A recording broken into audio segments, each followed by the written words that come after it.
নমস্কার। বই প্রেমী মানুষদের কাছে, বিশেষ করে পাঠক পাঠিকাদের কাছে একটি অত্যন্ত আনন্দের খবর, একটি সুখবর।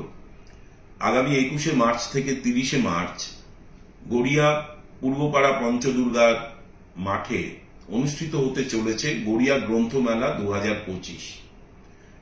এটি গড়িয়া গ্রন্থমেলার দ্বিতীয় বর্ষ। বইমেলা মানেই আমাদের ছোটবেলার অনেক স্মৃতি মনে এসে যায়। বিশেষ করে কলকাতায় যখন ময়দানে বইমেলা হতো, পরবর্তীকালে সল্ট লেকে এবং তারপরে মিলন মেলায়, সেই সব স্মৃতি মনে জেগে ওঠে। ছোটবেলায় অভিভাবকের হাত ধরে বইমেলায় যাওয়া, পরবর্তীকালে নিজেরা বন্ধু বান্ধবরা মিলে বইমেলায় যাওয়া, বই কেনা এবং অনেক রকম স্মৃতি। বাংলার শিক্ষা সংস্কৃতির ধারক বাহক হচ্ছে এই বইমেলা। আপনারা জানেন, বিগত কয়েক বছর ধরে পশ্চিমবঙ্গের মাননীয় মুখ্যমন্ত্রী মমতা বন্দ্যোপাধ্যায়ের অনুপ্রেরণায় বাংলার বিভিন্ন জেলায় এই বইমেলা অনুষ্ঠিত হয় পর্যায়ক্রমে।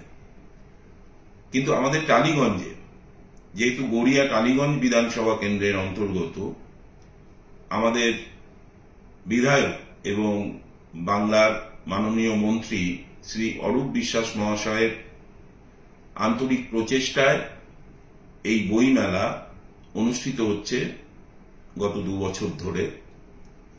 আপনারা শুনলে খুশি হবেন যে টালিগঞ্জ এমন একটি বিধানসভা কেন্দ্র যেখানে কিন্তু যাত্রা উৎসব হয়, গান মেলা হয়, ফিল্ম ফেস্টিভ্যালের একটা অংশ হয়।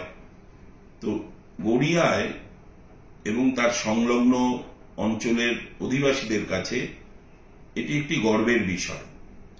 মাননীয় মন্ত্রীর এই প্রচেষ্টাকে সফল রূপায়ণ করে চলেছেন 111 নম্বর ওয়ার্ডের পৌরপিতা সন্দীপ দাস মহাশয়। অক্লান্ত পরিশ্রম করে বিভিন্ন রকম উদ্যোগ নিয়ে এই বই মেলাকে একটি সফল রূপ দেওয়ার জন্য তিনি প্রচেষ্টা চালিয়ে যাচ্ছেন। তাই আপনাদের পাশে থাকাটা অত্যন্ত জরুরি, কারণ এই প্রচেষ্টা, এই উদ্যোগ আপনাদের জন্যই। আমি এই বইমেলায় থাকব 21 থেকে 30 তারিখ পর্যন্ত। আপনাদের কাছে অনুরোধ করব, আপনারাও আসুন, সপরিবারে আসুন, বইমেলায় বই কিনুন এবং বিভিন্ন রকমের যে অনুষ্ঠান থাকবে সেগুলো উপভোগ করুন।